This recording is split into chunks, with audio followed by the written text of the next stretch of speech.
Presented by That Time I Got Reincarnated in the Same World as an Anime Podcaster, this is Shonen Jumping the Gun, the show where we set our sights on the first chapter of a manga and decide if it's a misfire or a bullseye.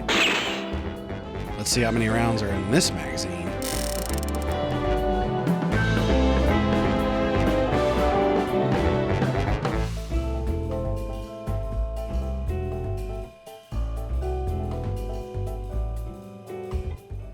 Our next episode is scheduled for one chapter, Ultimate Muscle!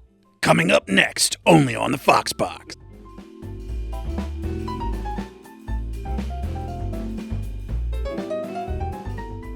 Welcome, everybody. I am the master of the Rollin' DDT, Moxie the Yeen, here with the SJTG Heavyweight Champion of the World, Isekai Sensei-Sama Brad. Brad, how you doing? Oh, damn. Let me see. You're very much out of your element with this, but I'm very much in it. No, I need to cut a promo.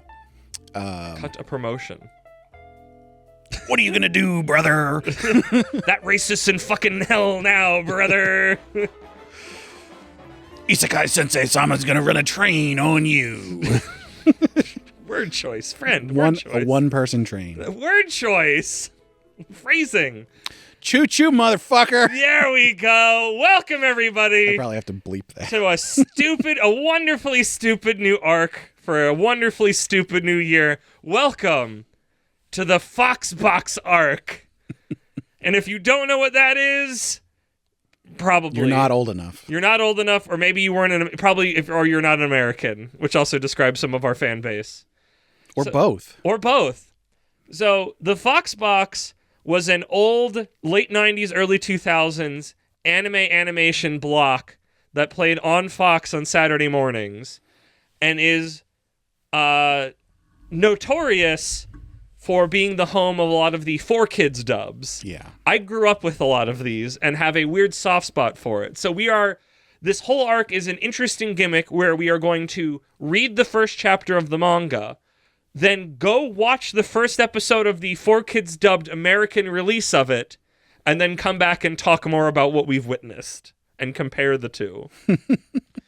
So, if you heard and knew what my hint was from last time, it turns out, I guess first off, that was from the anime Fighting Foodons. I think the actual Japanese name is Battle Bistro. It was something Bistro. Wait, I don't what? remember. What? Hold on, go back. I'm describing what was supposed to be because I left a hint at the end of last episode. That wasn't JoJo, sorry. The one before JoJo. I think Ghost Time Paradox Ghostwriter. You left a hint, but it was completely bleeped. You bleeped my hint? That episode hasn't come out yet. Oh, no, wait. That was at the end of the retrospective. Yes, correct. Don't bleep it.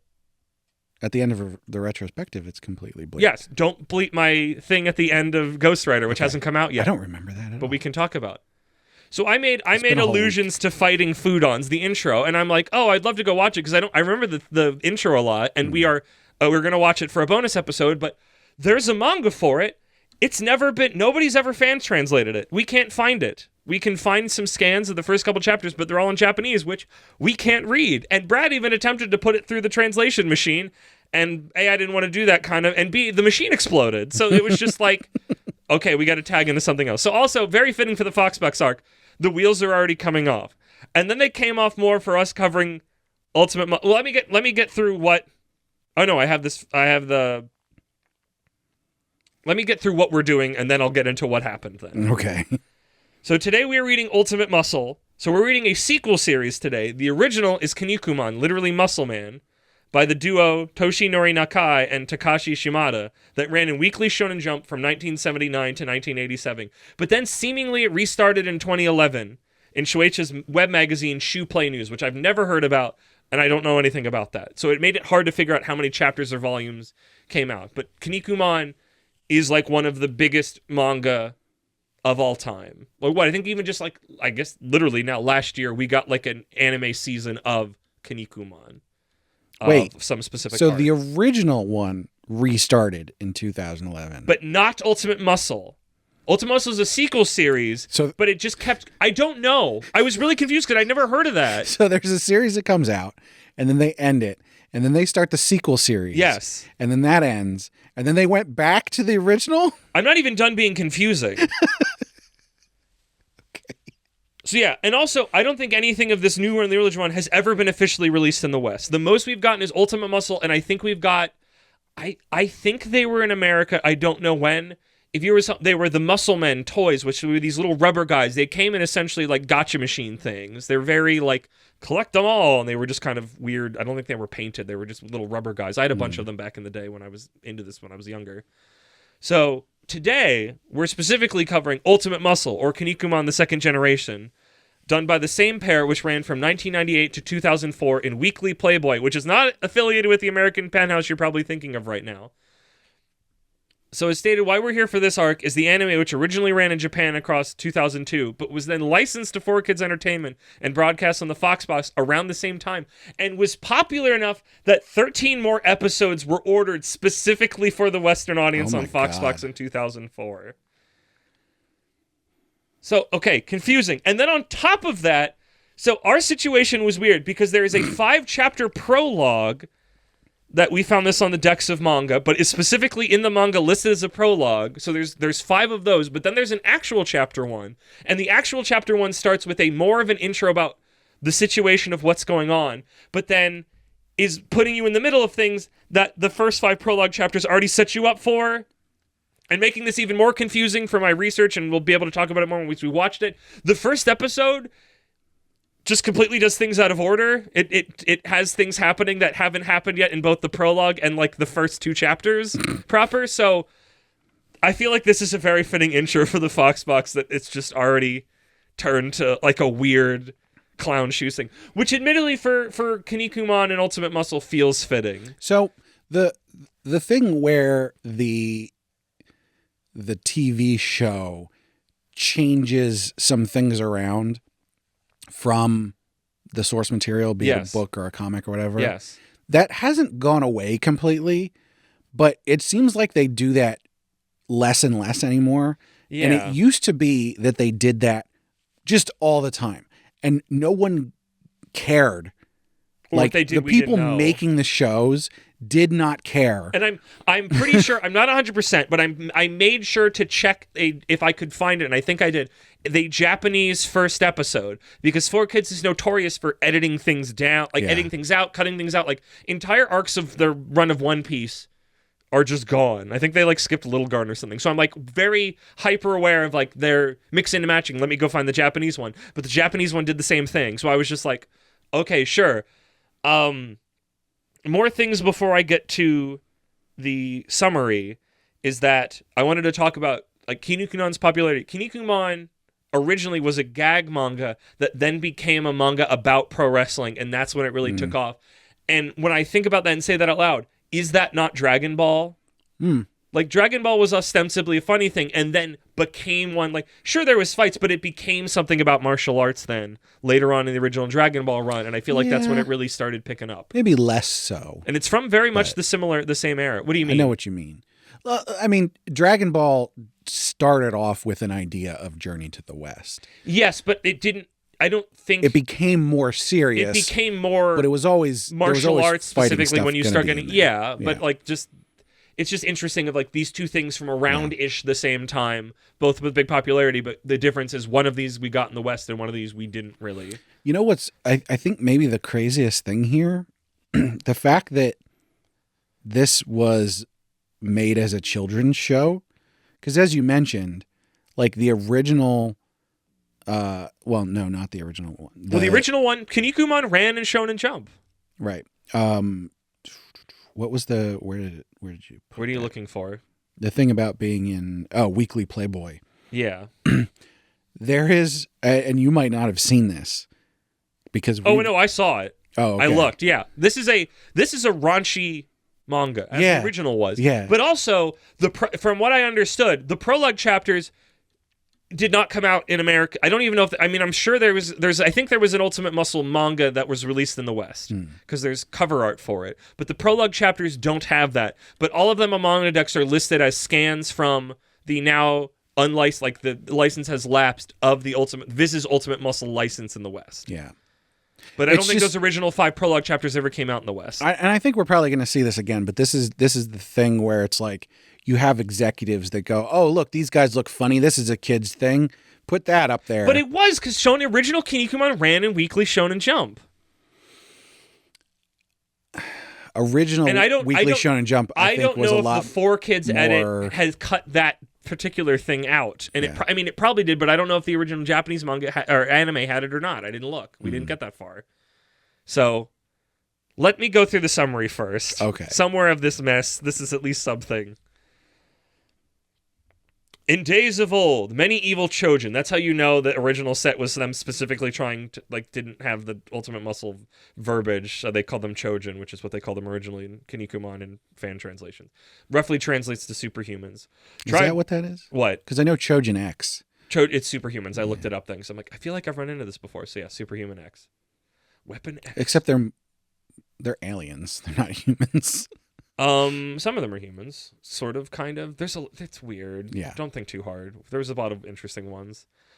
In days of old, many evil Chojin tried to conquer Earth, but the Justice Chojin rose up to save humanity in fair martial arts competitions. Among them was the great Kinnikuman, Suguru, who, using his fire of inner strength, defeated many opponents. When the war was won, the heroes returned to their homes to rest, while Kinnikuman returned to his home of Planet Muscle. And became king. Yes. Except there's also his dad is the emperor. He's the old king. I don't know how their power structure works. Don't think about it. Not important. Remember, gag manga at heart, somewhere in there. I think when I was trying to look up the duo, I think they're a man's-eye duo. They're a comedy duo at the very least. They have done stage comedy, from what little I looked into. We jump 28 years to the future to Planet Muscle at Muscleham Palace, where an aging King Kinnikuman tries to use his signature move, the Kinniku Buster, in a practice match, but fails due to his frail, aging, 54-year-old body. So many of the wrestlers now are in their 50s and are, incredible still. I was, when they started Not when going this through was that, written. I literally did the math because they were 28 years later, and then they might have said exactly how old he was, but then they were like, we had our son in... I have everybody's ages because when everybody shows up in the family, they tell us how old they are. Because he was like, I did that in my early 20s or whatever. Yeah. And I was like, at most he's 57. Yeah. And there's no way a 7-year-old has to be that frail. I mean, dude, wrestling, that's the thing. Before people, even still now, but definitely then, it's wrestlers aged very ungracefully because they had wrestling is already a hard lifestyle, and then they just generally made it worse with all the drugs they were constantly taking. So, that's why it's wrestlers also just bounds in medical sports science and stuff. And you could say he got out of practice because he was the king and everything, but it's showing him trying to do stuff. It shows so that he looks like an ancient, I say ancient, but he looks like he's in his 70s and the 80s. But that's why I said he's in his 50s. I'm Japan never changed. It's he wanted to wrestle and stuff, so I think he was keeping up with his exercise. Right? I think they make a point that he's in a muscle suit. He's take him out of the muscle suit because he looks like he used to. He looks real good. His wife comes out and a comedy manga bit happens as they point out he's not a young spry stallion anymore, just a bony old man. His 100-year-old grandfather, Mayumi, comes out to show him on a TV that that's his dad. Sorry, grandfather to Ultimate Muscle, yes. Kid Muscle, who we will get to. Sorry, I'm thinking via his viewpoint, but you were correct. King Kinnikuman's father, Mayumi, comes out to show him on TV that the evil Chojin have once again attacking Earth. Even if he is frail in age, Suguru must once again leave for Earth to fight the menace. But at that moment, his 14-year-old son, Mantaro, the prince, is leaving the palace. He's cagey at first about where he's going, but finally says he's going to talk to his mentor, who's got way more interesting lessons than school has. By the way... and also there's a big pun thing about Ultraman that I'm just I don't want to write that. Honestly, I thought it was really good. Okay. It shouldn't be in the summary. It doesn't matter at all, but it was pretty funny. Yeah. I just wanted to point his name that is a pun, and he's that's stupid. Yeah. Don't call me that. Don't deadman me, Dad. Before leaving, his father passionately points at the television as the evil Chojin defeat all of Kinnikuman's old friends one by one. The Earth is in need of help, Mantaro. You must use your powers to help them. But the boy doesn't care. He has nothing to do with them or Earth. He's never studied martial arts, and fighting just sounds barbaric. He wants to be a scientist or a lawyer. One of his friends on Earth, this being Kinnikuman's friends, Terry Man, based off of Terry Funk, great wrestler, R.I.P. Terry Funk, Terryman calls and cuts a passionate promo how they all got beat because they lived in peace. The next generation never got trained to fight while the evil Chojin trained relentlessly. But your son, he has your power. He can do it, right? Ooh. The baddies then find Terryman and learn of Kid Muscle and say they will come to crush him. We cut away to where Mantaro has wandered off, a strange cave in the mountains with a wise-looking man inside. He is Mantaro's mentor, frustrated with him about him fighting with his parents, but happy to be brought his favorite cup noodles. This man has been teaching and training Mantaro for months now, and while he is an idiot, Mantaro, that is being the idiot, he is improving. We're told by the mysterious man that Mantaro has mastered the physical training in 2 weeks, which would take a normal experienced fighter at least 6 months. He has the fire of inner strength, just like his father. It's so funny because those. he's like, Mantaro is like obsessed with being good academically. Yeah, but even he's also though he's not. obviously he's like an idiot. Because I think the guy asked, it's like, how'd you do on your physics exam? He's like, well, I got a 25. He's like, what the heck? And he's like, well, I had a 0 before, so that's a big improvement. And yet he is obviously physically gifted. Yes. I mean, also they make a point when he's leaving, the parents are like, oh man, he was so cute. We coddled him way too much. Yeah. At that moment, the evil Chojin, Bone Killer, from the television crashes in from above, vowing to destroy this new generation of fighters. He uses his super move, Bone Crusher Cross, where he literally like shoots a metal cross he has in his chest out. This is Kinnikuman for you. But the mysterious mentor takes the fatal-looking blow. We learn he is one of the old Justice Chojin, Ramen Man, and that long ago he fought against Mantaro's father as an evil Chojin. But Kinnikuman turned him to the side of justice. And what seems like his last breath, he asked Kid Muscle to protect Earth as he had trained him to do. I bet that would have been like really powerful if we had read the original series and we would have been like, oh my God, that's the Chinese guy. I knew that was Ramen Man because I had read back in the day, I read a bunch of Kinnikuman, but also just knowing Ultimate Muscle and playing the video games relentlessly. Which I didn't know this. We'll get there. in after this initial part. Bone Killer goes in to finish the job, but Mantaro hooks up with his fire of inner strength at the emotion of the situation, just like his father. He dodges Bone Killer's attack and gets him up for his father's signature move, the Kinniku Buster. His impact leaves a crater and leaves the defeated Bone Killer on the floor. End of chapter 1. End of chapter 1 of the prologue. End of chapter 0.1. At least how Mangadex says it, but it's called the prologue. It's confusing. And so Moxie said to me, hey, don't read chapter 1, read the prologue. And so I read 5 chapters. I first told you to read chapter 1 going, okay, we probably won't need, because we've seen other series with prologues, and it's usually they're things that have been added later. It's like the Jujutsu Kaisen 0 chapters. It's like, you don't need to start with that. Start at 1. But in this case, 1 was in the middle of things, but I didn't know that until I looked at it and went, what the heck is going on? And then went back and was just like, oh, dang it. And then you read all the prologue. So what? I vaguely know. So what? That fight happens. He gets sent to a wrestling training planet in space. Hercules planet. No, it's still around. No, it's literally the wrestling planet. It's the Hercules Academy. Gotcha. And he's there, and a bunch of second generation monsters, some first one. Because I know Terry the kid there, just Terryman's son, is there. Yeah. Right. It's 200. Oh, this was the other thing. As we were going through that part, the numbers kept jumping around a lot because they were like, we're starting out with 100. We started out with 200. And it's just like, I don't know if this is a problem with the translation or if it was actually written that way. Yeah. But yeah, they cut them down to like 20. I think some of them literally die. Yeah, some of them are literally die from okay, let me see if I can. I want to see if I can name. So what? Kid Muscle's there. Mantaro is there. I said Terry the Kid. I know like 3 of them. So. Do you know Wally Tuskett? No. The big walrus guy. He doesn't show up. No. He's a walrus. He doesn't show up. He might have been there in the background, but he definitely wasn't named. Maybe that's what he's in chapter 1. I guess proper chapter 1. Dick Van Dyke, the Gazelle Man. No. Is Jaeger there? Green helmet guy, kind of Nazi-ish. I don't know. Robin Mask?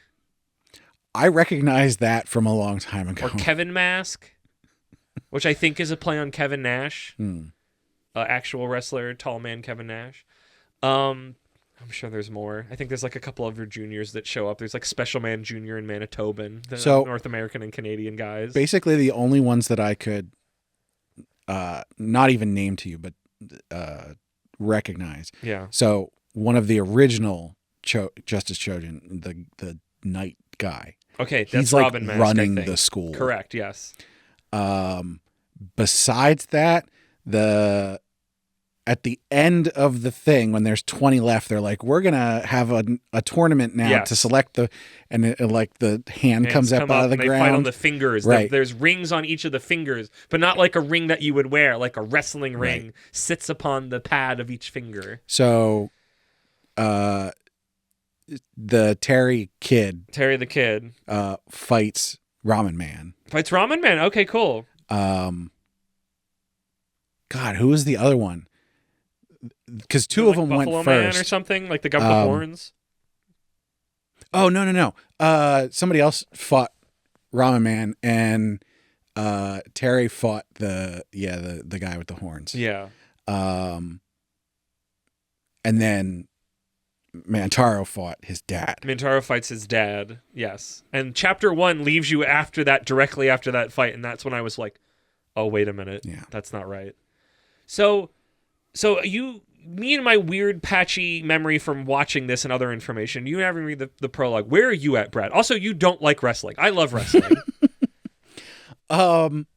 I would say you were not affected by the spell of pro wrestling. As a comedy manga, yeah. I didn't think it was bad. Okay. It didn't make me go, oh my God, I need to read all of this. But it didn't make me go, this is ridiculous and awful. It is ridiculous, but it's not awful. Yeah. There were a couple things that really stuck out to me. The sudden porn was one. Yes. Did you know there is a at some point they made a lady spin-off version of it where it's just everybody's gender bent, but nobody's jacked, so it's lame. For you. What? It's lame. Full stop. That's coward work. Continue speaking. Not everyone's into muscle ladies. It's coward work. It's the same thing with people who can't step up to the beast fuckers. It's just like, you're a coward. The other thing that I thought was interesting was the sci-fi elements of it. Yes. Where like they did really intricate work on like spaceships and stuff like that. And yet sometimes they show people just flying through space of their own power. Because they're so strong, I guess. And it's like, wait a minute. Because it's like, how did Ramen Man get to Planet Muscle? Which is it? I didn't put it in the summary, but they make a point that he was one of the first Justice Chojin that got beat. And they all thought he died, but he's been this mysterious man up here. Which, if you read Kinnikuman, you can instantly go, "Oh yeah, that's Ramen Man." That's why. But it's like, how did he get? It's like, so he was evil and he got converted. Yes, that's why it's very Dragon Ball. And then he immediately got beat again. No. He 28 years ago or whatever, when original Kinnikuman happened, when Sugoro's there. He's fighting in a very Dragon Ball way. He fights a lot of them, and then they join the Justice Chojin. Right. So then they're all fighting various evil Chojin, and then finally they defeat all of them, and we get the Years of Peace. And then the new generation comes up, because the evil Chojin have been training underground this whole time, or wherever the fuck they are, as on top of that. We were told underground, but they also might just come from space too. And one of the first Justice Chojin they beat up is Ramen Man, and then he disappears and everybody thinks he's dead.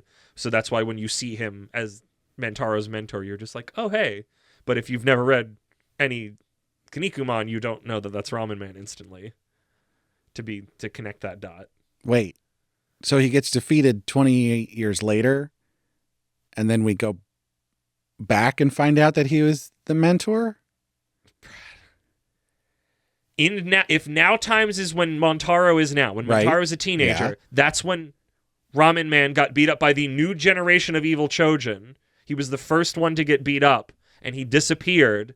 And I guess in that time... Oh, in the prologue. Yes. By that one guy with the cross. Yes. Okay. Well, I guess he was also there, but all the evil Chojin beat up everybody on Earth in Mantaro time. But Ramen Man didn't go to Earth.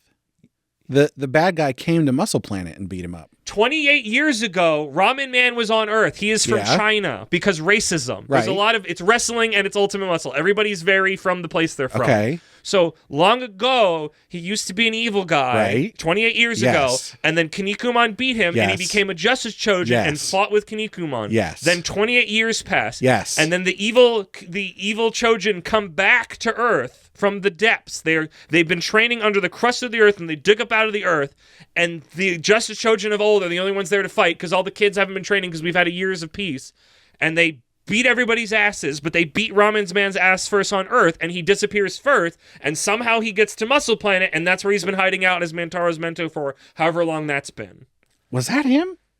In the cave? I understand what you're saying now. I'm really confused at your confusion.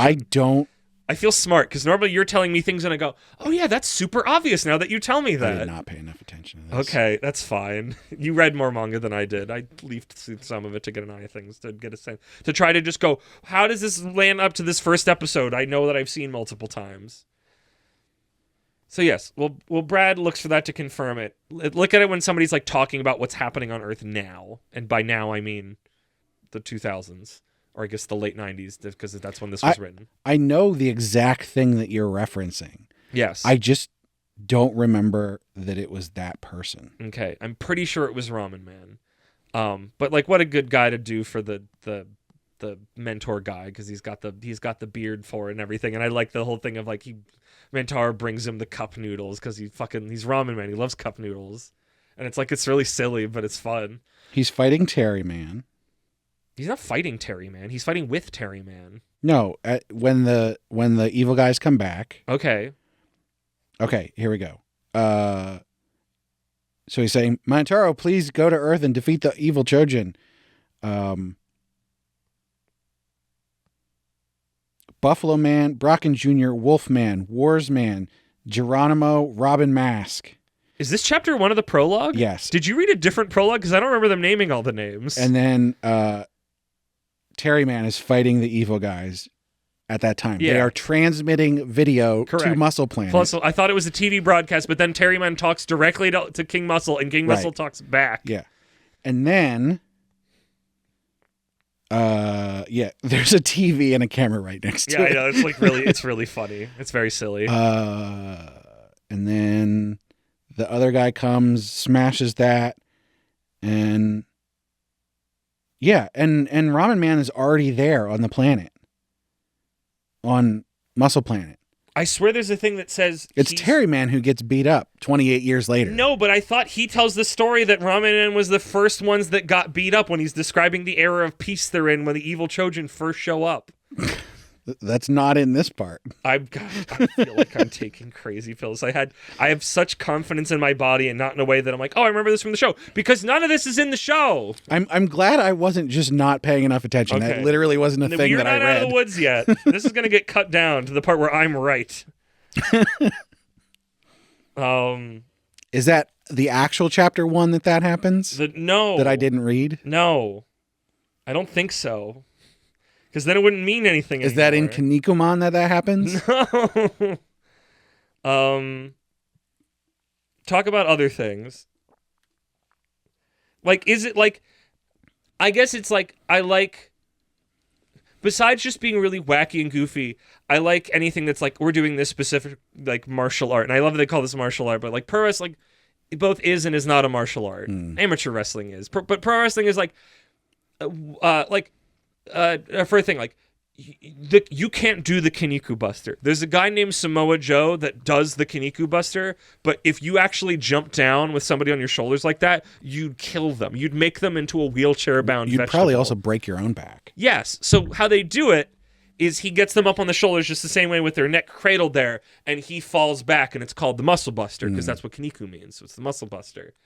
And in looking for this, there's some Japanese wrestler who actually did it with the jump and land on his butt, but he kind of landed like back enough, because I'm just like, man, that's insane. Like, there's no way he could have done it legit.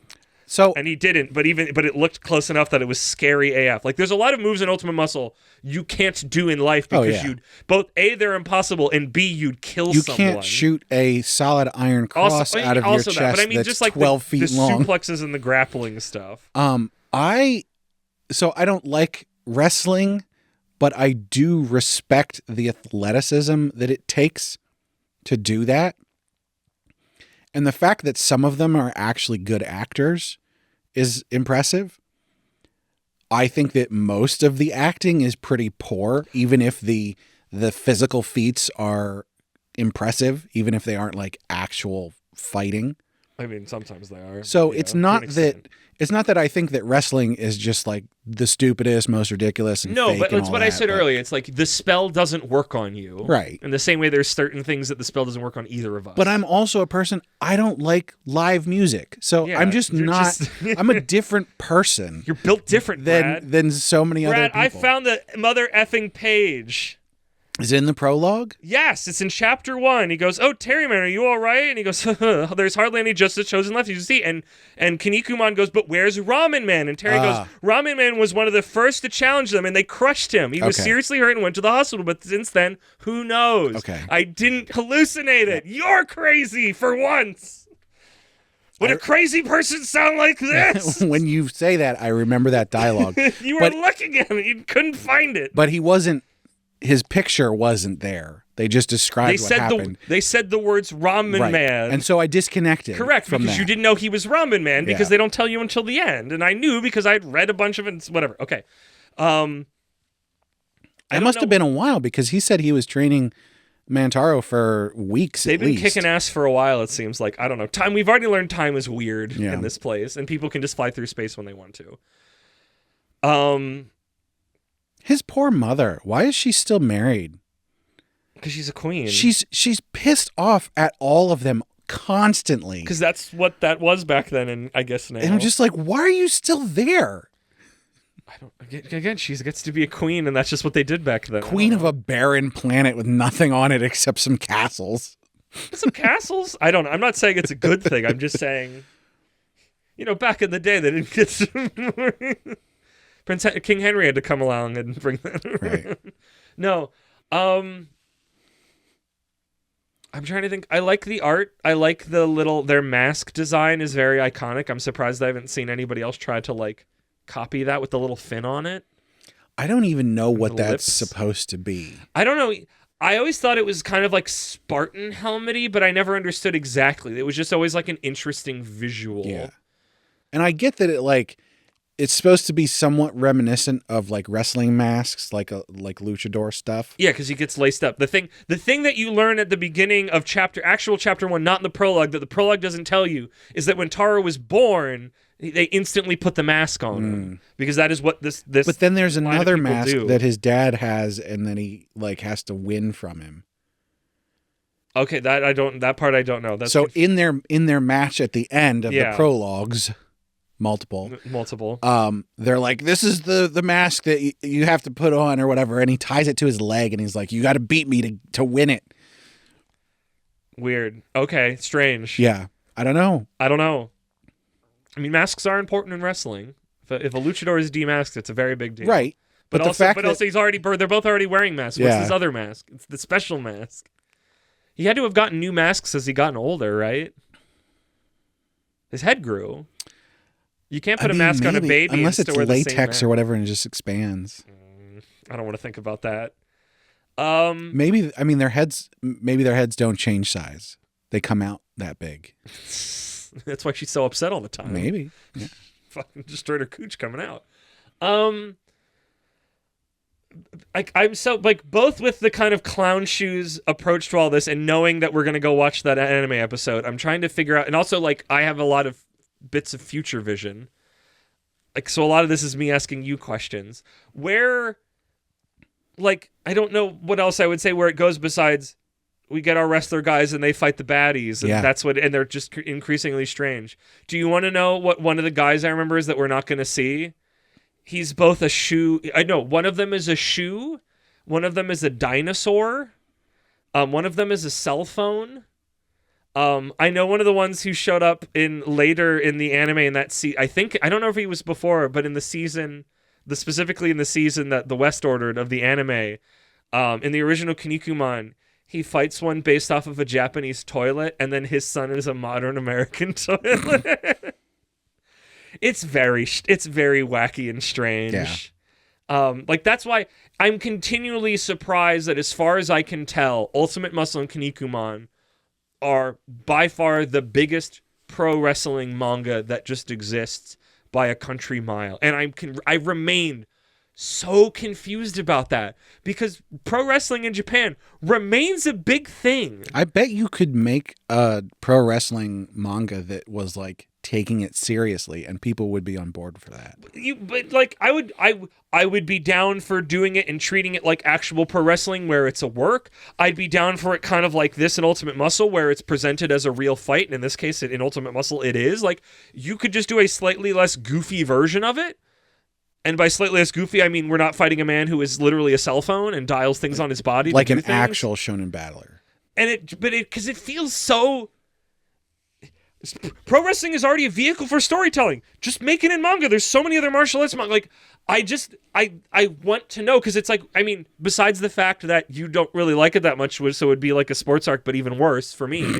Like, I would have a pro wrestling arc, but there's nothing to cover outside of this and a few like Tiger Masks things and that one Isekai that we'll probably do one day because I do want to look into that. But I'm the one with the animals. Yes, correct. Because he was a wrestler. I hope he does a drop kick. But I'm just so confused how there is like no other pro wrestling manga that seemingly exists at any level of popularity that aren't just like I said, like Tiger Mask or something. Like I don't know. Let's do our thinky thinks and our feely feels before we go watch this episode and have some more thoughts about everything. Okay. Because I feel like some of that new conversation will be both what we saw in comparison and what has the American 4Kids done to the tone and what's going on. I guess I'm doing just chapter 1 of the prologue for me. I mean, like, I think it's good. I think in the vein of I guess the episode that came out before this, JoJo, it's just like, have I taken in Kinnikuman before I got to this or not? Do I know who this man is or not? Or am I coming to this fresh? And it's been long enough since that. Because it's been like 20 years. I guess a little over a decade, because it ran until the late 80s and started again in the late 90s. So like there's a good chance, especially if the original was in Shonen Jump and this is somewhere else, that you just have never taken a But also Kinnikuman's like a really big deal. So, because I think it's one of the most earningest manga of all time. I could be semi-wrong about that. But it's a big deal. So, like, I don't know if I should come at it with, like, oh, you should have a little knowledge about who these people are. Of like, oh, you came in... Like, Brad, you came in fresh. How was that? So here's the thing. I think chapter prologue. Chapter prologue 1. I'm going to say good. I would say good. Like, that's mostly my thought process. My thinking was like, is this great or is this good? And I think it's good. I think it's fun. I don't think we didn't get to where... This is a good positive. Like, yes. Not like, oh, it's just good. It's like, no, it's obviously a gag. It's obviously supposed to be ridiculous. And it's doing those things, and it made me chuckle. Yeah. I didn't have a bad time with it. Yeah. I guess I'm like, that was my thought was like, what for me is keeping it from great? And maybe it's just because it's not, by virtue of having to set things up, it's not doing the other thing that it does besides being silly and wacky and funny. Yeah, it may be that... But I don't think that's its fault. If you had read all of the first series, that coming to this, you'd be like, oh yeah, this is perfect. Exactly what it needs to be. Yeah. But coming into it fresh here, there's obviously a bunch of callbacks and stuff and a bit of missing information here and there that I think you would have had, having read those other ones. Yeah. And so I think it loses some points there. But like overall, it doesn't... It still works as a getting on point. Yeah. Even if there's some stuff. Because I think the whole intro of like them telling you what happened and all the evil Jojen, the Justice Jojen and stuff, like I think sets it up in a way they're like, oh, I'd want to check that out today, but I feel like you're fairly up to speed. So I would say for both thinky and feely, I would say good. Good. For my feelings, I'm going to say good to fine. Okay.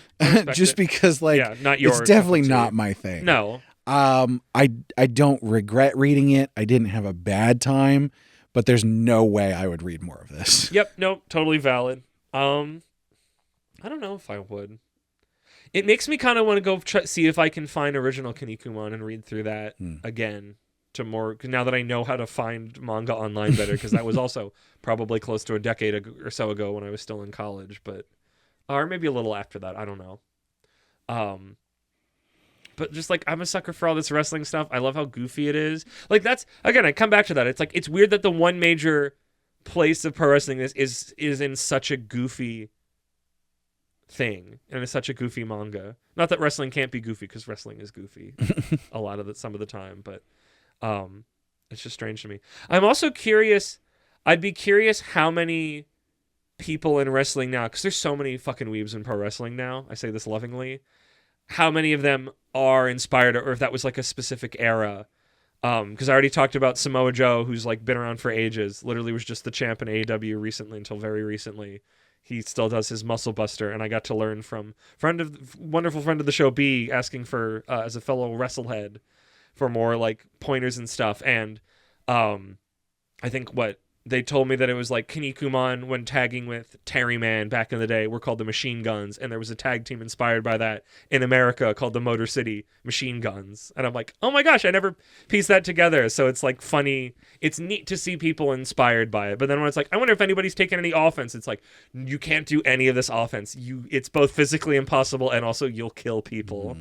But I was like, man, something has to work here. But it's really too bad that you would hate Nate from Words About Books, because he's obsessed with wrestling, and I think that you and B and Nate doing a wrestling podcast would be entertaining. Maybe. I don't know. I don't like all wrestling fans. That's why I don't like go to live shows, because so many fucking wrestling fans suck.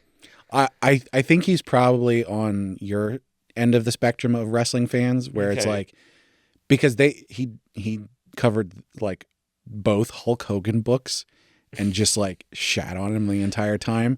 So he definitely knows, but your personalities are so incompatible. Yeah, exactly. Somebody's working heel and somebody's working face, brother. That's how it goes. He's definitely a heel. Yeah, no. Poor Ben. The ultimate underdog. So with that, we're going to go watch the first episode of the 4Kids dub of Ultimate Muscle and get back to you then. Which I will say, before we get to that, I do believe I have seen the Ultimate Muscle cartoon. Wow, really? Before. I don't remember if I've seen an entire episode. Just the intro? I've just played the intro for you. Well, I've definitely seen that. But I mean, like, did I watch a couple minutes of it and I was like, I don't like this, and turn it off, or did I actually watch an entire episode, or what? So, but I don't believe I've seen the first episode. Yeah. So, yeah, because that was back when you couldn't just watch whatever you wanted. You had to watch whatever was on. You had to get in the middle. Yeah, that's just why I have a weird nostalgia spot for like getting to a story in the middle and trying to piece together what's going on in these stories. We'll come back. We'll talk about spoiler alert. All of this whole arc, banger intros. I don't care who you are. I don't care. They're all bangers. Fighting Foodon's great. Ultimus we'll talk about great. Oh, you didn't mention this. So we can't find the Fighting Foodon's manga, I already talked which you about said that. Correct. But you didn't talk about the fact that we are going to watch the cartoon anyway. I did, for a bonus episode. Did you say that? I did. I thought I did. Or I thought it really hard, and then you distracted me as I was talking about it. I might not have been paying attention. Wow. If you didn't talk about it, I'm saying it now. Yes. We're going to have a bonus episode. You will hear me sing the Fighting Foodon's theme, and we will talk about that episode. Just the show. So it's not going to come out. English version of the manga, so it'll be a Patreon exclusive. Yeah. Also, just going to bury the lead on this arc. We are not covering One Piece. One Piece I'm keeping for a very special day, and it's not for this one. But let me tell you, I'll do that pirate rap whenever you want. I think we did it back in the day. Love the pirate rap. The best thing. So that's good. Another one we said we were going to do a Patreon exclusive of just the 4Kids dub. Oh, okay. That I don't remember. Yeah. But I'd be up for that. I'd be up for that. Because Viz is going to be on. Remember? For that? What? We talked about it. Viz is going to come back and. Now I feel like you're gaslighting me. We talked about this. Like a billion years ago? No, like a couple weeks ago. I don't remember that. That was me when I was in Showtime. I don't remember anything from that time period of my life 3 weeks ago. But that will be another Patreon exclusive. Enough chatter. Yes. Let us go watch Ultimate Muscle. I'll come back. I'll sing the theme song. It'll be great. So, audio star wipe.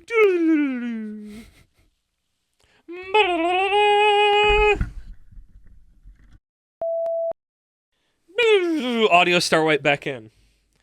So hi, folks. We are 22 minutes later after watching the first episode of Ultimate Muscle of the 4Kids version.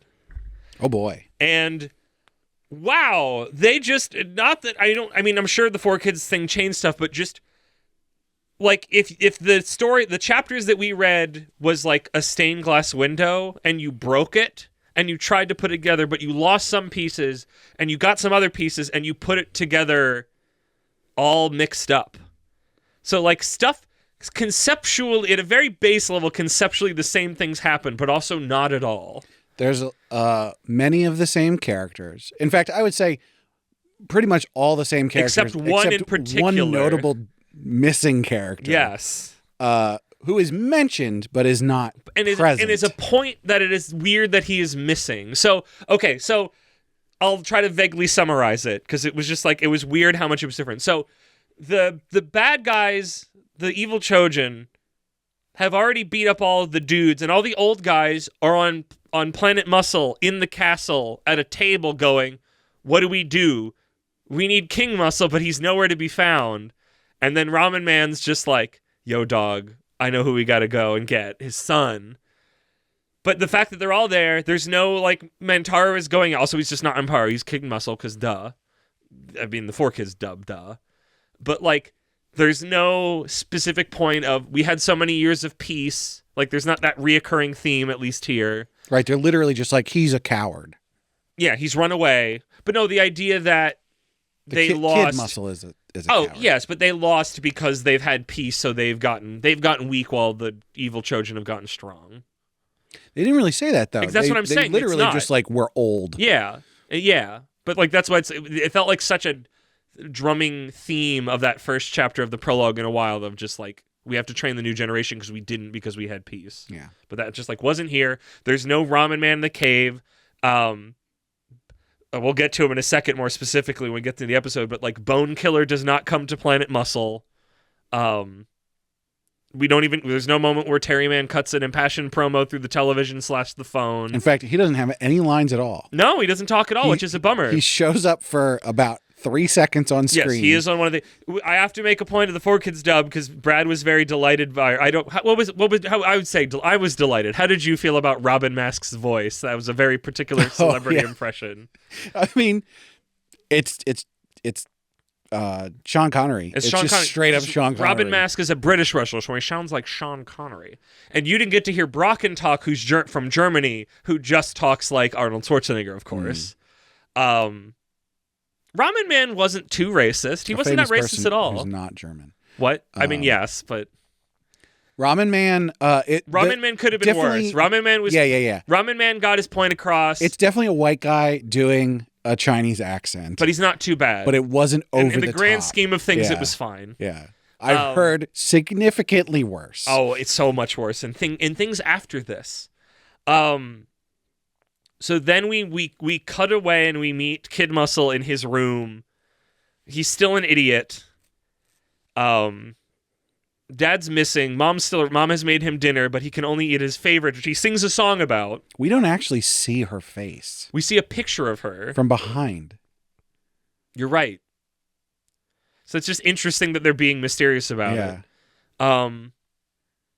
But he sings a song, which is a reoccurring thing in the show. He will sing about his rice and cow a lot. Okay. This will happen again, I promise you. It didn't happen in the manga. No, it's very it's like that time period where characters just sang songs, and I don't know if it was in the manga as much, but it's like the I'm sure we'll cover it one day, but Zatch Bell, when Parker Fergolari sings Hey Hey Let's Dance All Day. And it's just like a character just sings a song and he'll sing it almost every time he shows up. So he wants to eat. He can't until he finishes his homework. He doesn't want to do that. He attempts to escape. Oh, by the way, because I was like, oh my God, I can't believe there's just some boobs in this manga. Oh, yeah. Just naked boobs all of a sudden. Yeah. Well, it's very close. He's in the cartoon for children. Yeah. He's looking at a girly mag. A girly mag. I don't know. This is a situation where I don't know if 4Kids edited it to make it more tame. It was, they have probably that tame in the anime. Because they have, there's again, I have so much of 4Kids One Piece to go off of where it's like cleavage lines were erased and more clothes were put on people, and I didn't get the feeling. I didn't get it either, but they got really good at it, so I don't guess know. we probably should have tried to find the Japanese one as well. I know. But this is the Foxbox one. But this one, I don't know if the other ones will be as strange, or maybe we'll watch all of them. I don't know. Maybe that's what it should have been. I'm just watching the Japanese one and then the 4Kids one and not doing the manga at all. But I feel like it's important to do some of these manga. So he, in his attempt to escape, falls into a spaceship. Well, he's escaping because his grandfather comes. Yes. And is like, you got to go to Earth and fight. Yeah. And he's like, no, I'm going to run away. So he runs away. Yeah. And all of the police force on the planet is chasing him. In cop cars that look like him and his father. The masks with the heads, and they literally have the little muscle sign on their foreheads. And he does a really good job of getting away. He gets so far away that he ends up on Earth. Yes, he accidentally falls into a spaceship and accidentally hits a thing that causes the spaceship to take off, and it crash lands on Earth. Which is sort of what happened in the manga, because he falls into a spaceship with his dad. He's trying to get away from going to the Hercules training But he ends up there anyways, right? He falls into the spaceship, and the spaceship takes him there. Yes. So then he doesn't do that then, but I can promise Brad, because I remember they do go to the Hercules factory and have that whole tournament arc thing, and everybody gets trained and you meet everybody. So that happens, but it doesn't happen yet in the anime. So he lands in the children's park that I only know because I read Kinnikuman, and I mean they tell you, but I know it on look, is where his dad originally was and lived. There's this little shack that has essentially is made of his face, looks like his face, that his father lived in. And it's like I said, it is a shack on a children's park. I mean, it's literally just a single room. Exactly. That's why I said it's a shack. So he goes in there because he's just looking around and he's hungry or whatever. It's a lug shack. It's a lug shack? I know you're doing love shack. What do you mean? Is that maybe that's not the right word. What do you mean? Isn't it like a It's lug? like a big lug. Yeah, like a big lug. Yeah, no, actually, no, I like that. I'm coming around on it. Yeah, lug shack. The lug is out. The lug is missing, but a new lug is moving in. So he's kind of drawn to it, and he goes in and he thinks something is a fridge, and he hits some buttons on it accidentally, and it's a cryopod. And a small man comes out named Meat, who we learn is King Kinnikuman's his trainer back in the day, who helped him. He was the brains and Kinnikuman was the brawn. Which we didn't meet at all in any of the prologues. We did not. Through looking through it, he's not in chapter 1. I think he shows up in chapter 2. I think I saw, because I was trying to figure out where the heck to put the Bowden on this. You do see him in the prologues, but you have no idea who he is. Yes. He's not named. He got no dialogue, nothing. So he's literally just a character in there. He's our Speedwagon. He's our Krillin. He's our guy who's commentating and saying things. But also, we actually have commentators later, and we actually have matches. So he's in there. We learned about Meat. I love his voice because he's a Brooklyn man. I think the Japanese version of him, he's very high pitched, which again, I'm a sucker for this era of voices where people are just doing silly voices or doing celebrity impressions that are of varying quality that creates these And this is a good time to say, I could tell that every single person voicing in that episode was having a good time. Okay, I have a bigger conversation of that. I need to land the summary plane first, because this is going to be a continuing thread throughout this arc of the Foxbox arc. So they're in there, Meat's telling about things, they're talking, it's like and he figures out, it's like, oh my gosh, you're Kinnikuman's son. You're King Muscle's son. Like, you got to help defend Earth now that everything's all fucked up. So that's happening, and then how he knows that any of that's going on, because he got out of cryopod like literally a minute ago. Apparently he'd been frozen for 10 years and not 28 or whatever. But like also that could have been a 4Kidsism. I don't know.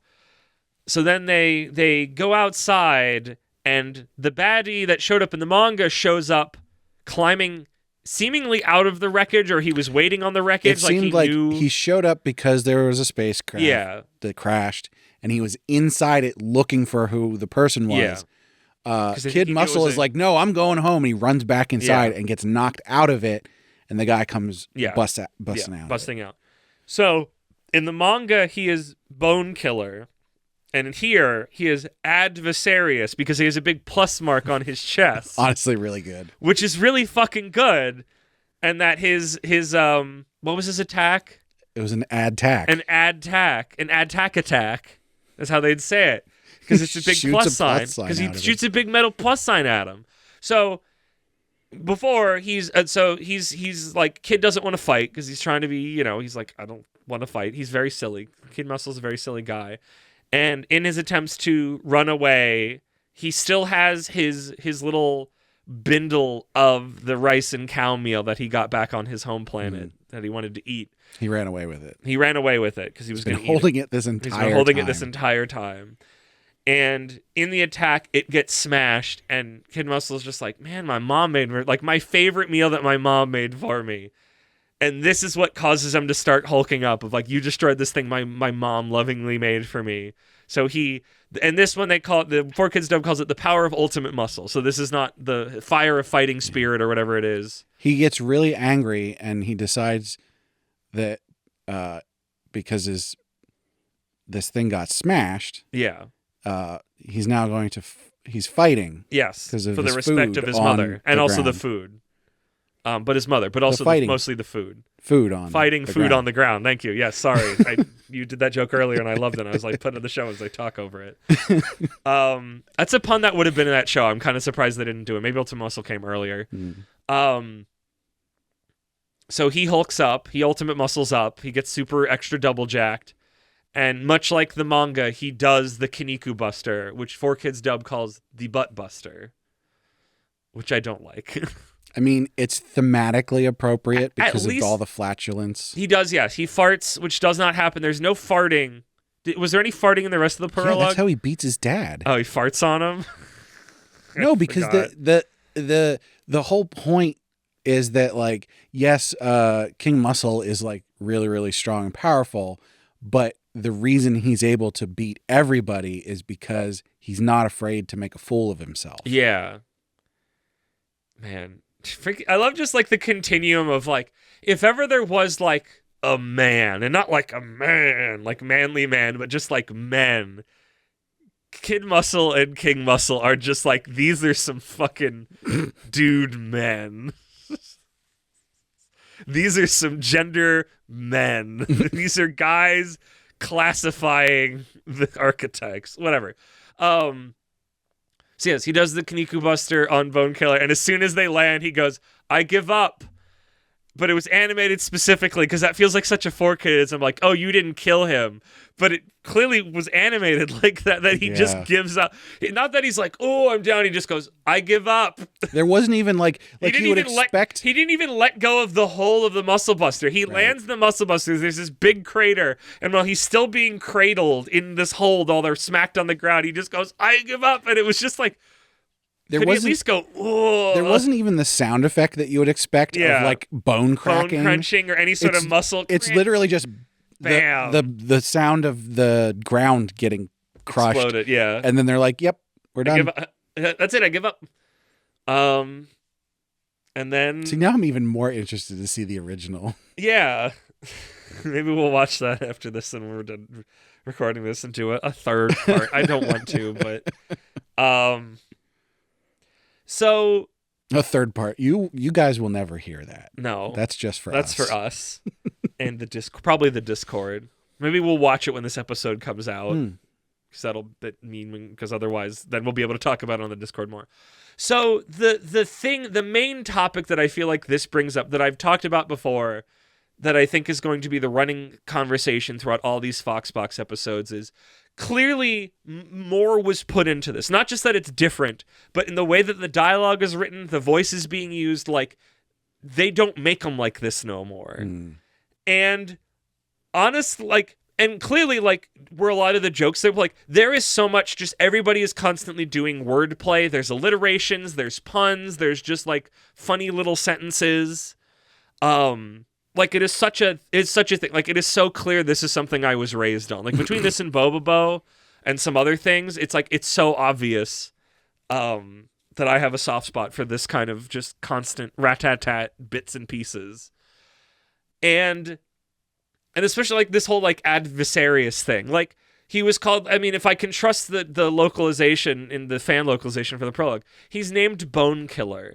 He doesn't look bone-like, and I guess he's a killer. Like, but like, there's nothing about him that makes it go, oh, that's Bone Killer. Well, like, there's a guy who's named, like, there's bone dudes later who are skeleton killers. So it's really weird that this man is named Bone Killer who doesn't look like them. I'm interested what the original Japanese is for this, because when I describe this to you, listener, you're going to be like, what the heck are you talking about?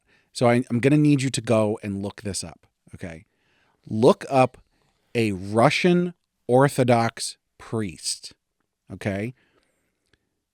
Bone Killer, adversarious, his head and face. Add with 2 D's because it's a plus sign. I want to make sure. I know, but I need to hit it harder. His face and his little hat looks like a Russian Orthodox priest. And the thing on his chest is a cross. So I feel like that's what they were going for originally. I guess, because that's what I. But that's not what Bone Killer would be either. When we finished the episode, or towards the end of it with adversaries, and I turn to you and I go, what is he? Everybody in Ultimate Muscle is something. I already said earlier, there's a man. We fight a dinosaur. We fight a man who is a pump shoe. We fight a cell phone. We fight a toilet. Like, we fight all sorts of things, but everybody is a thing or a concept, really specifically. And this guy just isn't. And it was like, why? Like, because he's clearly something. Like, why does he have this plus? It's not like other dudes don't have things that, like, come out of them and smash you or hit you or shoot you. But it's just so unclear. But to my point, though, it's like, he's not called adversarious. He does not have the ad attack. Yeah. But that's the best. And this is a comedy manga and anime. Is this an insult, quote unquote, an insult to what this show is, that all of this extra humor that has been put into it in other jokes that they probably couldn't translate but still made it work? There's multiple times where it's just like, you're rocking with what you got, and I smiled and I laughed because they were doing little bits. And like you said, it seems like, especially Kid Muscle's voice actor, everybody is having a grand old time. Yeah. And I think so many, like, I don't want to go, like, I always try to not be back in my day to things, but like, part of why dubs now suck is that they're simul-dubbed. They are a factory machine. Nobody has time to settle into their characters, like, or find things. It's just, who can you hire who's available for this time to get the simul-dub out now? And regardless of the talent of the people involved, that's not going to work out well. And it's not 100% across the board like that. But it's the majority. Because every so often I get to find like dubs that get to take their time and come out like dubs used to come out. They're pretty great. I still stand by the dub for Zombieland Saga. Was fantastic. I loved it. I had watched the original Japanese first and then watched the dub, and I was like, this is great. Where normally so many times I'm like, my brain tells me all these voices are wrong and I don't like this, or this seems like a completely different thing. But like here it's just like all the voices, and maybe it's because I grew up with it, but it's like all the voices made sense to my ear, and maybe it's because I've never heard the Japanese ones, admittedly, but like I'm having fun and laughing and smiling at a thing that's what it's supposed to do. Is, you know, so many people are so like, well, this wasn't here and so specific, but like there is a certain amount of like you've more than the quote unquote, I would say the purists is not the right word because those people are insane. There's the people who think translation is math and not art, and it's art. It's literally, it can't not be art because language is not one-to-one. But like there is something to, I mean, it's the thing I always have with what I think are great localizations is that you've put the spice it's lost in translation, so you have to put new spice on there that is specific to your language. And I think that's what's happening here. Yeah. But also I can never speak confidently on that because I don't know Japanese. And even if I watch the subs, there's still probably jokes. Like, I still remember a billion years ago when we did the freaking breakdown of the Akiba Maid War intro, and that there was like multi-level like jokes and wordplay that we just can't do in English. Like just the amount of concepts being like cross-referenced at the same time. Talked about this recently in Build King, where the one guy with the censor monkey, he goes to say the name of this girl, and he says it wrong as, I guess, a nickname for her. But it's got the Japanese word for penis in it. And so the monkey bleeps that part of the word. And there's no way to translate that. No. Without her having a different name. Even then, even then, you'd have to get really lucky. You'd have to, it would have to be Dick or... Yeah, I know, but how do you fit any of those in there without it just being the most? But maybe, is it obvious? I don't know. But I love this. I'm probably going to have a worse time watching the Japanese original version because it's not going to be as funny to me. It's not going to be as charming and warm. I'm sure there's bits of it that would be funny still if I didn't already know the joke. But is my experience better or worse? And I guess some of the ability that for me to be warm about these 4-kid dubs is that they don't, both in positive and negative, they don't make them like this anymore. Everybody who's making dubs is a lot more trying to be, a lot of localization trying to be a lot more faithful to it. But I feel like the ones where a character's what fucking, we've seen that, I've watched that clip a bunch of times, the YouTube little compilations of English Brook from One Piece just being incredible. But that's from now. But that's my point. That's from now. That is a guy who feels like he's just having a wonderful time in the booth. And I think this is... And he feels like a different Brook, but he feels like a Brook, and that cuts into my bigger thing of any performance. This is a character when he's in his original source material who has no voice. He is ink on a page. He has no canonical voice. He happens to have his first voice in Japanese because that happens to be the home place of where that came from, but that's the character has no canonical voice. Although Japanese Brook is excellent as well. He's also great, but I'm saying for Brook, but in anybody. Right. So it's an actor already has to bring something new to a character that wasn't there in the writing because that's how acting works. I would say you have to bring something from you. Yeah. And much like the whole translation is not math, performance is not math. Something will come with you through your performance that will add to the character. Japanese Grandma Luffy is different than English Lady Luffy is different from Inoki, whatever the heck his name is, Inaki, who's in the live action One Piece. Those are all different Luffys. Even if they were reading the same script, they'd be different Luffy. You can read the 50 million kabillion different times people have done Shakespeare works and can somehow, even with the same exact script, have a different feel or take on a character. Oh, that Tempest in the Park was awesome. Exactly. I mean, admittedly, that one changed. That is a 4-Kids dub of Shakespeare. Maybe. Okay, but here's my thing. That was a 4-Kids dub. I think the problem with 4-Kids dubs, and again, because there is a problem here. There is a problem. I think the issue is what is the source material. I think what the key is that if it is exclusively comedy, like here with Ultimate Muscle or with Bobobo or something like that, then it's not really a big deal for 4-Kids to make all these sweeping changes because the comedy, as we saw with Ultimate Muscle, the comedy is still there, and the action it needs to be because it's never Ultimate Muscle is never violent. Even though if you did these moves on an actual human, it would be terrifying. Yeah. And because I think the main issue people have with a lot of the 4-Kids dub stuff is that One Piece is an example. I'm not going to go too deep into it because we're going to do that for Patreon at some point. The source material is more serious than the 4-Kids stuff wants it to be. But also part of it is that original one, the start of One Piece is silly. But the problem is so much stuff got One Piece's DNA got changed. The amount of things that got edited visually, things that got cut out. Like I said, later on they just cut entire mini arcs. Yeah. It was too much. But we'll say in that episode, but I'll say it now and I'll say it again then. I have such a fucking soft spot for Brooklyn Sanji. I don't think I've heard any other Sanji voice until live action Sanji. Well, and that's the thing. That got Sanji. I don't like... Right out of the gate. I don't like subs. I don't like original Japanese Sanji. I don't like dub Sanji. They're just like different Zolo or Zoro. Again, there's my 4-Kids talking. But the thing... But right out of the gate, the voices for One Piece in the 4-Kids dub were good. Thank you. I do not begrudge them the voices. Yeah. I begrudge them the other changes they made. Yeah. The thing with One Piece is And I think this is a thing with lots of Japanese things, is they mix tone a lot. And sometimes it doesn't work. But One Piece is one of those examples where it does, where you can have this wacky, off-the-wall thing, but also bring it down to something very serious. Yes, but also, like, on top of all that, like, One Piece isn't One Piece yet at the time the 4Kids dub is happening. We don't know. I guess it was already one of the biggest things in Japan at that point, but, like, it's not. Like, we haven't even hit the time skip at that point. I think I'm thinking specifically about the stuff that happens at the beginning with Alvida and Kobe, and then the stuff with Zoro. And like, Buggy, there's very silly. serious things happening. There is.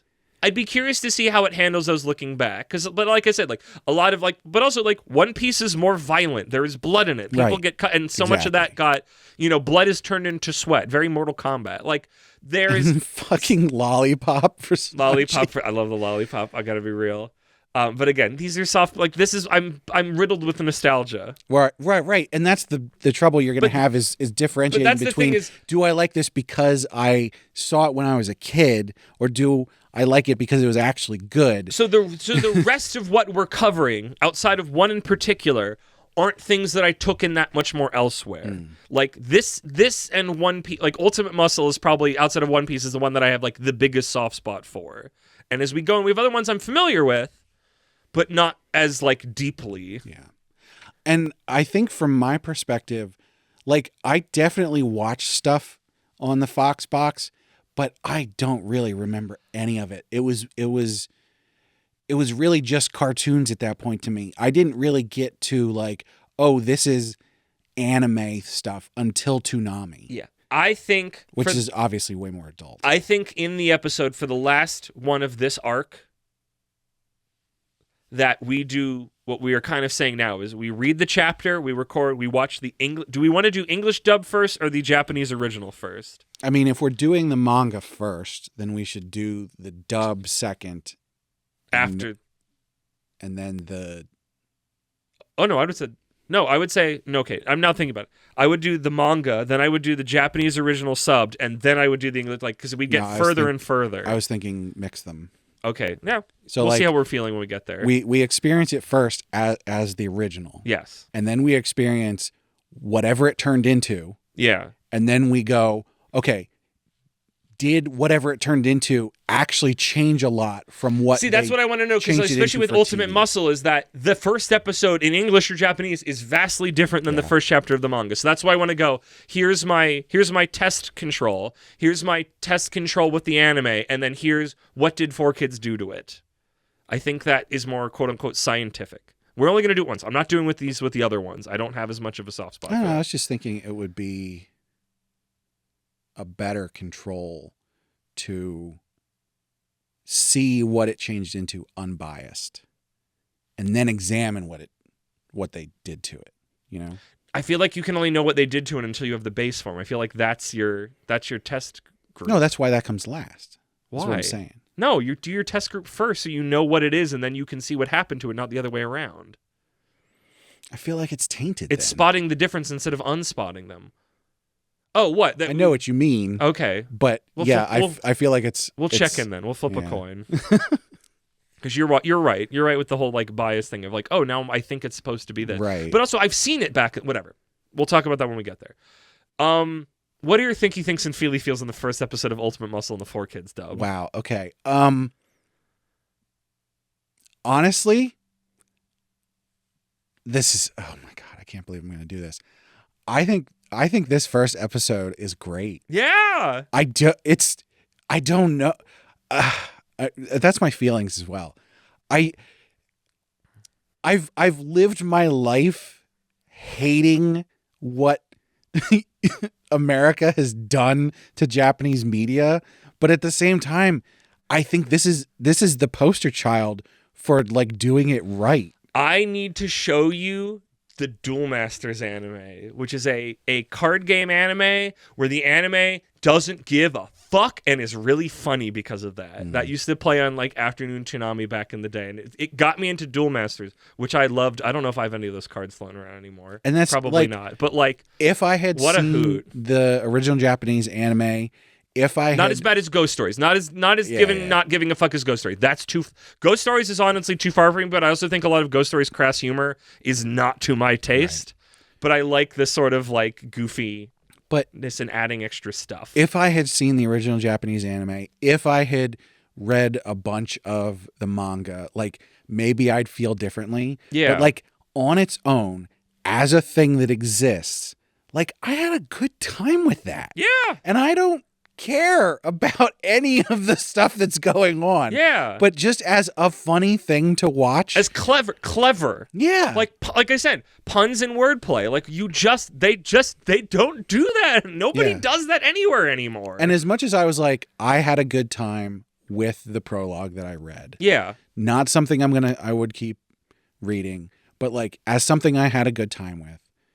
You know, going into this episode, I'm just like I'm basically experiencing the same thing where I'm going, I can't quite put my finger on it, but I enjoyed this. Because every second something funny's happening in the dialogue. Pretty close, yeah. I mean, not every second, but like I said, everybody has dialogue. Not that it's always like jokes, but everybody is constantly, like I said, wordplay, alliteration, like allusions and references to things, malpropisms. Like writers' rooms used to kind of be like that. Yeah.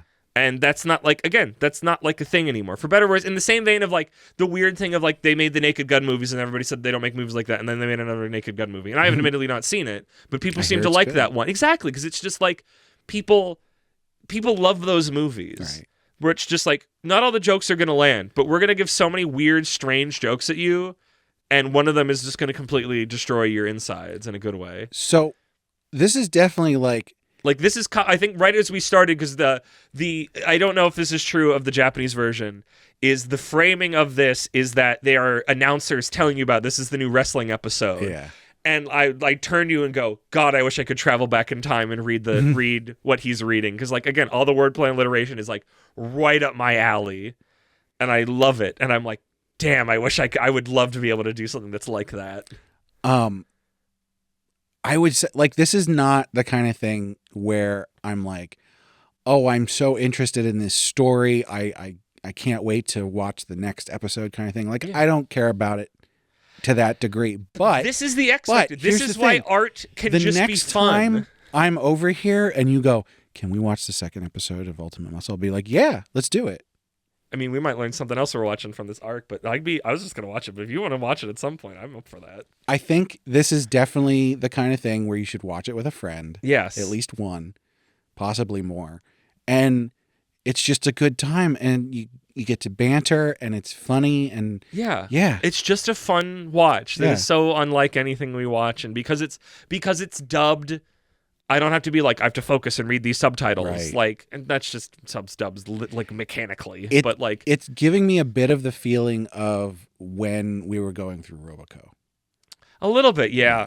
Not quite the same energy, not quite. But a similar 3-minute episode. A similar feeling of humor and camaraderie. But no, I think this is great. I feel it's fantastic, and that is parentheses. I'm so biased.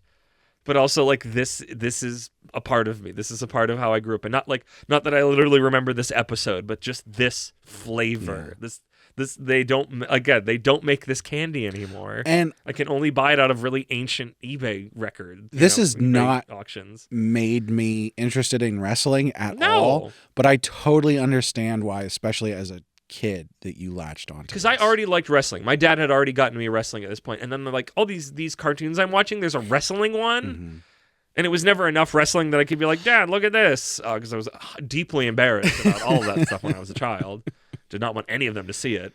But no, I love, and I don't remember how much, very little wrestling happened in this episode. It was mostly a lot of the comedy stuff. And then he does the Kinnikuman Buster, which admittedly I marked out for because I love the Kinnikuman Buster. I'm just thinking. I guess my buy or not is, honestly, I did back in the day. Yeah. I had a DVD of Ultimate Muscle that my parents got me for like my birthday or Christmas or something. I just have I don't know what happened to this it. Hilarious image of you being embarrassed about watching this, like about talking to your dad about it, even though he got you into wrestling. Regular wrestling, but this was anime. Right. This was different. But regular wrestling is ridiculous as well. In a different way. I didn't know. He probably would have been fine with it. I don't know.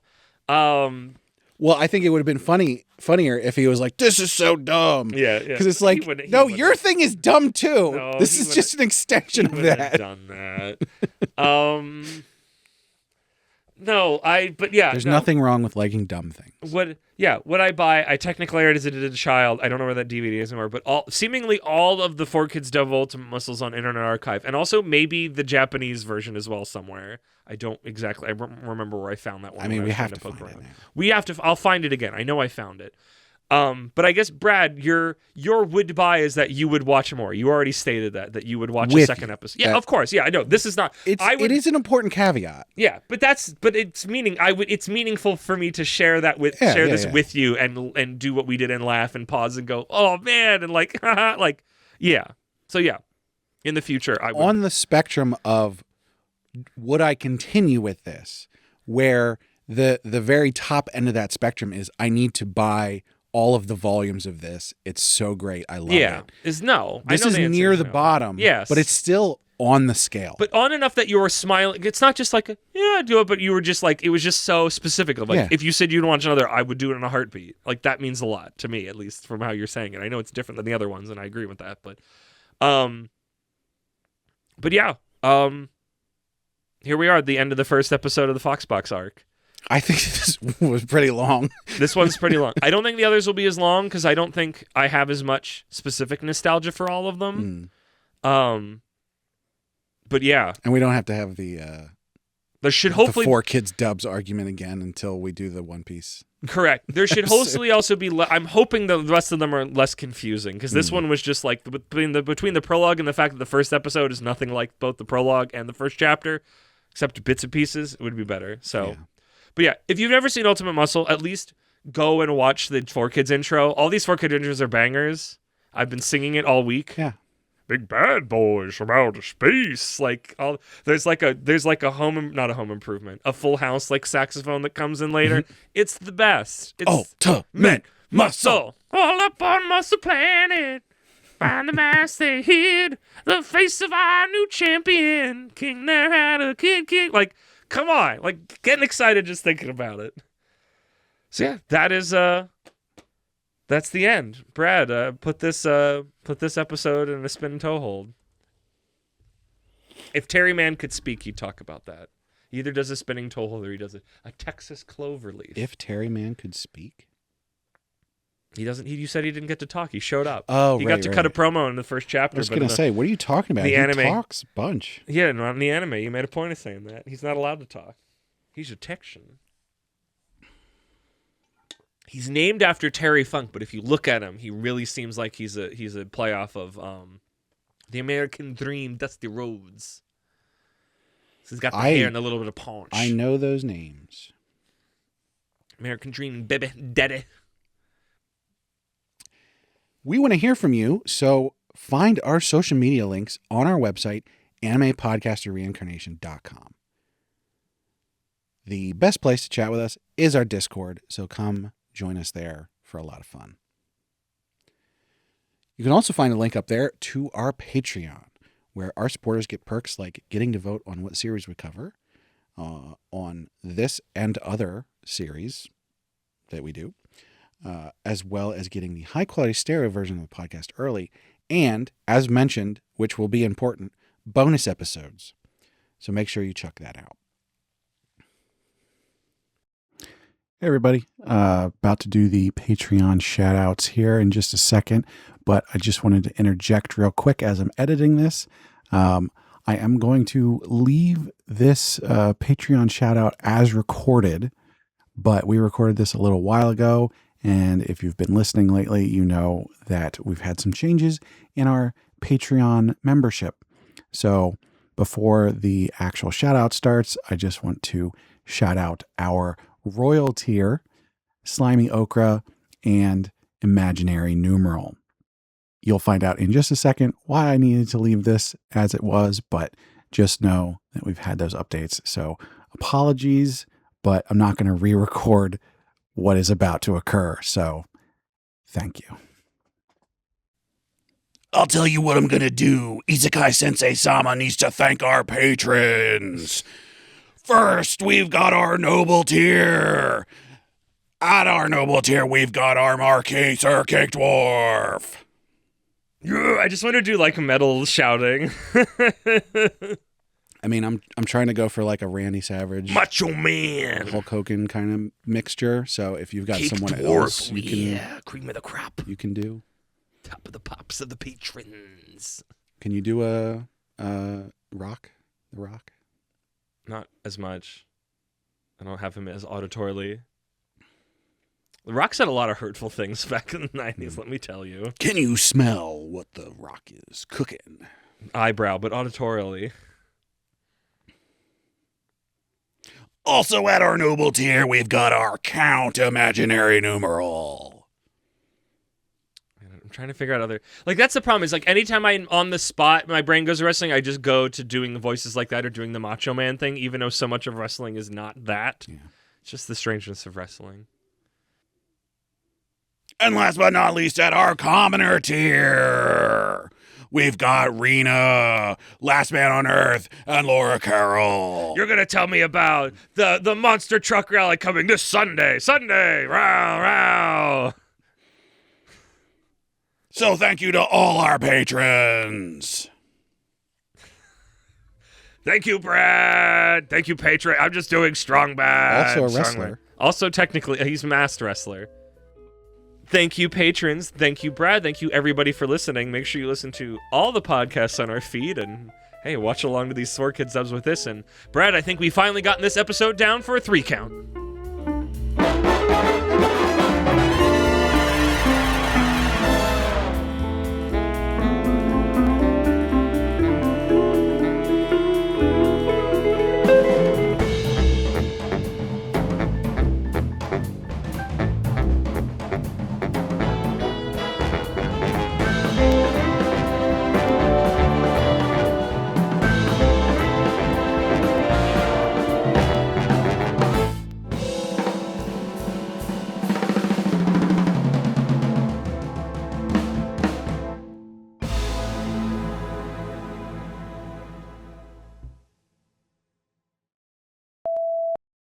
Wrestling is now even more shocking. The bad guys are badder.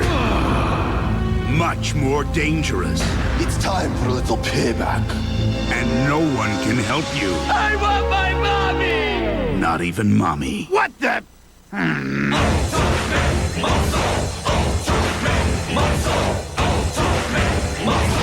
Two back-to-back episodes in a full hour of Ultimate Muscle. Coming up next. Only in the Fox Box. Well, what would you rather do? What? What would you rather do? The thing that we're down here to do. It's already 8. We have to record the opening part. Watch, like I said, 22 minutes of anime, and then record more. And you know me after 9 p.m. I don't do well. I was going to say something really mean. Do it. More worthless than usual. Ooh.